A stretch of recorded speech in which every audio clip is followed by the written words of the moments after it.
బయటకు పోయి వచ్చిన ఫేస్ మంచిగా లేదు, అలసిపోయినా, కొంచెం చెమటబట్టిన ఫేస్ ఇది. సో దీన్ని కూడా నేను యాక్సెప్ట్ చేసుకుంటామనే ఉద్దేశంతో సారీ అయినా సరే రోస్ట్ కొడుతున్నా. దీంట్లో మీకు కాంతారా మూవీ రివ్యూ కూడా ఇస్తా.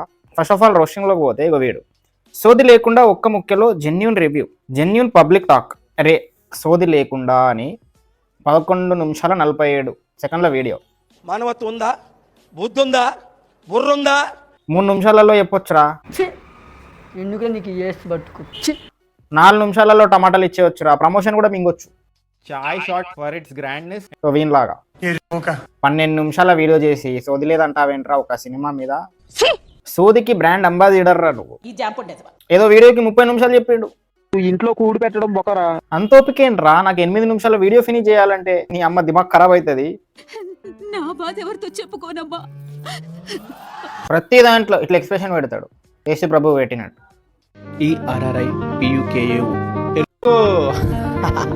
సొల్లు సోది ఇన్ బెడ్ కింద కాపురం చేస్తాయి. రూల్ నెంబర్ 1 ఇది కొట్టిస్తాయి. అదే మొటికాయలు. Jabardasth Mahinder review on Kantara chapter 1. దాన్ని అంతమంది చూస్తారు. అరే మీకు బుర్రుందా అంతమంది చూడడం ఏంట్రా అని రివ్యూని. ఇంట్లో కూడి పెట్టడం బొకరా. ఏంటంటే మిమ్మల్ని హాస్టల్లో చిన్నప్పటి నుండి ఏం పెట్టకుండా చేయాలి, అప్పుడు తెలుస్తుంది అమ్మ బాబులు విలువ. డబుల్ యాడ్స్ పడాలని చెప్పి వీళ్ళు కథలు మింగుతారు, స్టోరీ మొత్తం చెప్తారు. రావణ్ ఫర్ యూ హీడైతే క్రేజీ. ఒక సినిమాకి ఒకసారి రివ్యూ ఇస్తారు, కానీ వీడు 3 సార్లు ఇస్తాడు. ఎందుకంటే వీడికి 3 ఉన్నాయి. ఏమన్నా అంటే తిరిగి నద్దుతా అని అంటాడు. నువ్వు పువ్వులు వెతుకుతావు, వెతికినప్పుడు కొన్ని పువ్వులు పూసినవి, కొన్ని పువ్వులు వాడిపోయినవి దొరుకుతాయి. ఆ వాడిపోయిన పువ్వులను చూస్తే నాకు వీడియో గుర్తుకొస్తాడు. వీడు కూడా 8 నిమిషాల వీడియోలు మొదలు పెట్టాడు. నీ అబ్బా ఒక సినిమా మీద 8 నిమిషాల వీడియోలు 3 వీడియోలు చేసాడు. వాడే 12 నిమిషాలు సోది పెడతాడు ఒక్క వీడియోలో. అంటే వీడు 3 వీడియోలలో 3 సార్లు సోది పెడుతున్నాడు. మళ్ళీ వీడు సోదిని దగ్గర 30,000 మంది చూస్తున్నారు. ఈ 3 వీడియోలు వరుసగా చూసావా? వాళ్ళైతే ఖచ్చితంగా చెప్తున్నాను నేను, మనుషులు మింగించుకుంటే పుట్టిన వాళ్ళు అయితే కాదనిపిస్తుంది నాకు. ఏమో ఇందులో ఏదో ముందు అందరూ తాగేస్తాం, తాగుబోతులు అంటే మాకేం తెలుస్తుంది ఇది ముందు. మరి అంత సోది తింటారేంట్రా? మళ్ళీ ఆడికి అంతమంది సబ్స్క్రైబర్స్. ఏ దునియాలో బతుకుతున్నాం రా మనము? నాకు ఆశ్చర్యం వేసింది, మొదట బాధ వేసింది, తర్వాత భయం వేసింది, ఆ తర్వాత నా మీద నాకే అసహ్యం వేసింది. ఇది మనుషుల వాళ్ళ లేకపోతే ఎర్రిపూల వాళ్ళ? మళ్ళీ ఇంకొక రివ్యూ ఇస్తాడు, పేపర్ పట్టుకొని వస్తారా సాయంత్రం అని కమెంట్లు పెడతారు వాడికి. సినిమాలో కానీ ఇక్కడ కానీ ఇంకా నాకు ఇంట్రెస్ట్ పోతుంది. ఇంకా ఈడు కొన్నిసార్లు నాకు గొర్రెబిడ్డలాగా అంటాడు. బార్బెల్ పిచ్ మీటింగ్స్, పిచ్చి మీటింగ్స్ రా, పిచ్చి మీటింగ్స్. వీడికి 11K లైక్స్ వీడియోకి, 300K పైన చూసిండ్రు వీడియోని.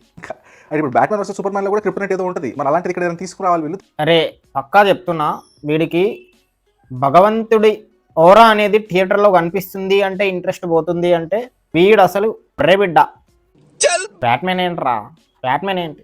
ఇప్పుడు సింపుల్ పాయింట్ చెప్తా నీకు. Batsmen, Hulk, super man, spider man వాళ్ళని నువ్వు ఇమ్మోర్టల్గా, పవర్ఫుల్గా చూపించినప్పుడు యాక్సెప్ట్ చేస్తున్నావు. అలాగే దీన్ని ఎందుకు యాక్సెప్ట్ చేయలేకపోతున్నావురా?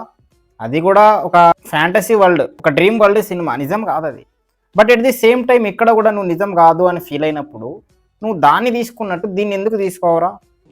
అంటే నువ్వు అక్కడ అది హాలీవుడ్ పీపుల్ అంటే తెల్లోళ్ళు తీసిండ్రు అని చెప్పి నువ్వు దాన్ని యాక్సెప్ట్ చేస్తావు. ఇక్కడ ఇండియన్స్, భారత ప్రజలు తీశారు అని చెప్పి దీన్ని యాక్సెప్ట్ చేయవు. అంటే నువ్వు తెల్లోడికి గులామారా? తెల్లోని దేశం పోయి నాకు అర్థం కాదు. వీడికి కంప్లీట్ గా సినిమా నచ్చాలి అంటే 100లో 1 నచ్చుతుంది వీడికి. మళ్ళీ 99 సినిమాలు ఇట్లా తీసేయాలి, అట్లా తీయాలి. ముక్కు మీద గుద్దితే గౌతమ బుద్ధుడికి కూడా కోపంతో చేయలేస్తుంది. ఇట్లా కెమెరా పెట్టాలి అని చెప్తాడు. నాకు తెలిసి నీ గుడ్ లో కెమెరా పెట్టి తీయాలి వీడియో నోట్లోంచి. సరే ఇప్పుడు మనకి హీరోకి పూనకం వస్తే సూపర్ మ్యాన్ హల్క్ లా అయిపోతారు తెలుసు. బట్ ఇందులో అయితే ఒక హల్క్ సీక్వెన్స్ ఉంటుంది, హల్క్ స్మాష్. నాకు అది బాగా నచ్చింది బాబు. అరే నిన్నేమనాలరా నేను? నేనేమనాలి నేను? ఇప్పుడు మీ తల్లి నిన్ను 9 నెలలు మోస్తుంది. మోసిన తర్వాత నువ్వు పుడతావు. మరి 9 నెలలు ఎట్లా మోసింది నన్ను? 9 నెలలు నేను ఎట్లా ఆగిన కడుపులో? అసలు ఆ ప్రాసెస్ ఏంది, అట్లా పుడుతున్నా నేను అని చెప్పి నువ్వు ఎప్పుడన్నా ఆలోచించినావా? అసలు అది లాజికల్లీ ఎట్లా పాసిబుల్ అవుతుంది? దెంగించుకుంటే పిల్లలు పుట్టడం ఏంది అనే దానికి ఆన్సర్ ఉందా? 9 నెలలు శిశువు పెరగడం ఏంది? ఈ మ్యాజిక్ ఏంది? అనే దానికి ఆన్సర్ ఉందా? అసలు ఈ మ్యాజిక్ ఎట్లా పుట్టింది ప్రపంచంలో? ఇవన్నీ జంతువులు మనుషులు ఎట్లా దెంగించుకుంటే వేసుకుంటే ఉడుతున్నారు వీళ్ళు. అట్లా మొగ్గల నుంచి స్పర్మ్ ఎందుకు వస్తుంది? అది పువ్వులో పెట్టడం ఏంటి? దానిపైన కోరికలు ఉండడం ఏంటి? పువ్వు మీద మొగ్గకి, మొగ్గ మీద పువ్వుకి ఆ ఆకర్షణ ఏంటి? ఆ అయస్కాంతం ఏంటి? ఆ వేసుకోవడం ఏంటి? పిల్లలు పుట్టడం ఏంటి? ఇది లాజికల్లీ ఎందుకు క్రియేట్ అయింది అని ఎప్పుడైనా నువ్వు ఆలోచించినావా? ఆలోచిస్తే నీకు ఆన్సర్ దొరుకుతుందా? దొరకదు. అసలు ఇది ఎట్లా స్టార్ట్ అయింది అనేది దొరకదు మనకు. ఎట్ ది సేమ్ టైం కొన్నిటికి ఆన్సర్ ఉండదు. Don't question the devotion. First of all ఒక సినిమాని సినిమా లాగా చూడాలి.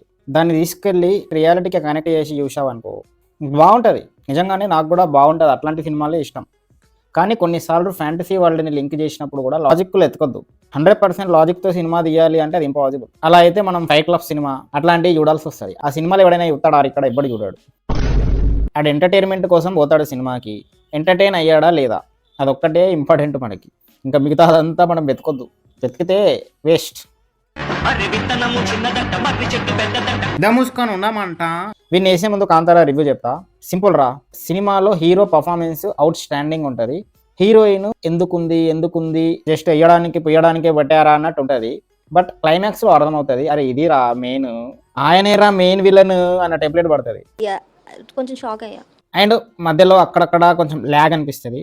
బట్ ఓవరాల్ సినిమా చాలా బాగుంటుంది. క్లైమాక్స్ అయితే వేరే లెవెల్ ఉంటుంది. అండ్ హీరో పర్ఫార్మెన్స్కి national award confirm. Cinema review నేను 30 సెకండ్లలో చెప్పా. ఇప్పుడు మాట్లాడుకున్న ఎవడైనా సరే చెప్పాడా? సినిమా స్టోరీ మొత్తం చెప్పి మింగుతారా దొంగనా కొడుకులు. మళ్ళీ ఒక సినిమా తీయరు, స్పాయిలర్స్ పెడతారు. సినిమా బాగుంది లేదు, వర్త్ నాట్ వర్తీ, సింపుల్గా 30 సెకండ్స్ 2 minutesలో చెప్పి పడేయచ్చు. అంతేగా. For me part 1 is superior భయ్యా. సుపీరియర్ అంటే గుర్తొచ్చింది చాయ్ షార్ట్స్ యాప్. ఈడొక్కడు సందు దొరికితే వచ్చినట్టు గ్యాప్ లో ప్రమోషన్ చేసావేంట్రా? వచ్చి టమాటాలు ఇస్తాడు, డబ్బులు ఇస్తే 4-5 టమాటాలు ఎక్కువ ఇస్తాడు. డబ్బులు ఇయ్యలేదు అనుకో 3.29 టమాటోస్ అంటాడు. ఇంటర్వ్యూకి డబ్బులు అడుగుతాడు 40,000. నీ అబ్బా 40,000 ఉంటే చిన్న షార్ట్ ఫిల్మ్ తీసి పడేయచ్చు కదరా. తీయు, చిన్న షార్ట్ ఫిల్మ్ తీసి చూడు, ట్రై చేయి, అప్పుడు తెలుస్తుంది సినిమా వాల్యూ. కూర్చొని రివ్యూ ఇచ్చినంత ఈజీ కాదు. బేతాలు లాగా వేసుకొని చేశారు భయ్యా, చాలా సుపీరియర్గా ఉంది భయ్యా. వీళ్ళు కొత్త వడలు తీసుకొచ్చి మాకే అన్నీ తెలుసు, డైరెక్టర్ కంటే ప్రొడ్యూసర్ మాకు కాల్ చేసి చెప్పిండు అన్నట్టు చెప్తారా వీళ్ళు. అరే ఈడెవరు రైడ్? రవి తెలుగు ట్రావెలర్ భయ్యా బ్లాగర్ అని పెట్టుకొని సినిమా రివ్యూ ఏంటయ్యా? బుద్ధుందా, బుర్రుందా? హ్యూజ్ ప్రొడక్షన్ వాల్యూస్ తో అలంకరణ చేసి చూపించేస్తే నాకు అసలు నచ్చదు. ఈ మాస్క్ కూడా ఎవడో కానీ మాస్క్ ఇస్తారని బైరీలు కొడుతుంది ఇటు. ఏమి స్కోప్ లేనప్పుడు ఇలా దేవుని ఇలా తీసుకొచ్చుకొని ఇలా ఎక్స్ప్లోర్ చేసి ఇలా వాటర్ అసలు నాకు అసలు నచ్చదు అనమాట. వీడికి 6.1K లైక్స్ కొట్టిన వాళ్ళందరూ నిజం చెప్తున్నా గొర్రెల కంటే దారుణం వాళ్ళు. అయితే గొర్రెలు జీవితంలో నువ్వు ఇంకా మారవా? అరే ఒక సినిమా రివ్యూ ఇవ్వడం రాదరా మీకు? మీరేంట్రా అంతమంది సబ్స్క్రైబర్స్ పెట్టుకొని బతుకుతున్నారు విచ్చినాయలారా? జస్ట్ 8 నిమిషాలు 5 నిమిషాలు వీడియో పెడితే నాకు యూట్యూబ్ నుంచి మనీ మంచిగా వస్తాయన్న ఉద్దేశంతో మాట్లాడతారు తప్ప, ల్యాగ్ చేస్తారు తప్ప, ఏదో పుట్టిస్తారు, సినిమా స్టోరీ చెప్పేస్తారు, స్పాయిలర్స్ ఇచ్చేస్తారు తప్ప, వేరే మూవీస్తో కంపేర్ చేస్తారు తప్ప. మీరు ఎక్కడ రివ్యూ ఇస్తున్నారా? సోది చెప్తున్నారా? అరే ఓపెన్ చేయైతే నేను వీడియో అయితే మామ ఈ వీడియో మీకు నచ్చినట్లయితే వీడియో లైక్ చేయండి, కమెంట్ చేయండి, మీ ఫ్రెండ్స్ కూడా రోస్టింగ్ చేయండి. ఇక్కడ దాకా వచ్చినావు అంటే సబ్స్క్రైబ్ చేసుకోండి. వీళ్ళని రోస్ట్ చేస్తూనే ఉంటాం.